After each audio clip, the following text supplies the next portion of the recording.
Bonjour à tous et bienvenue dans cette nouvelle vidéo. Comme vous pouvez le constater, c'est un nouveau décor.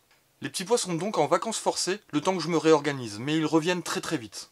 Je tiens d'ailleurs à remercier l'association Opal Oxygène, sans qui cette vidéo ne serait pas possible. Si je viens vers vous aujourd'hui, c'est pour vous reparler du 17 novembre, car certains d'entre vous m'ont dit « Bloquer le pays, c'est bien, mais concrètement, qu'est-ce qu'on fait ?» Alors voici le fruit de ma réflexion qui n'engage que moi. Si, au lieu d'enfiler le gilet jaune comme quelqu'un qui allait échanger sa roue, on le mettait autour de notre bras, histoire de manifester notre mécontentement. Et si, au lieu de se réunir à 5 millions sur le même axe d'une grande ville, on se réunissait par petits groupes de 50 à 200 pour multiplier les actions et désorganiser les forces publiques. Ainsi, un petit groupe dispersé aura beaucoup plus de facilité à renforcer les équipes alentour ou même à faire renaître la même petite action quelque part ailleurs, pour que jamais le mouvement ne soit stoppé entièrement. Les routiers et les conducteurs en colère vont s'occuper de bloquer les stations essence et les routes. C'est aux autres de s'occuper du reste. Comment ? En multipliant les actions.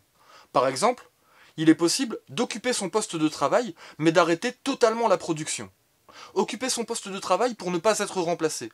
Et profiter du moment où le chef, le patron ou le collègue nous posera des questions pour entamer le débat sur les raisons de notre engagement, sur notre colère, sur notre action. Peut-être que comme ça fera gonfler les équipes. Par le dialogue, il faut amener les gens à se réunir contre ce système qui nous oppresse de plus en plus, au nom d'une croissance dont on ne veut plus. Produire plus ? Pourquoi ?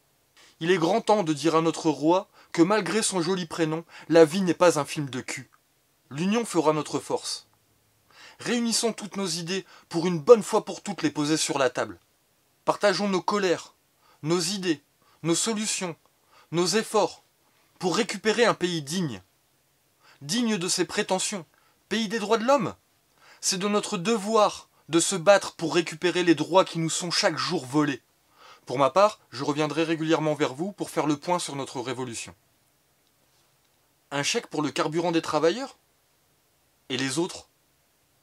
Tu crois que c'est avec ces miettes-là que tu allais nous faire taire ? Allez, tout le monde a ses brassards. Moi je vous dis à bientôt, et bonne révolution à tous.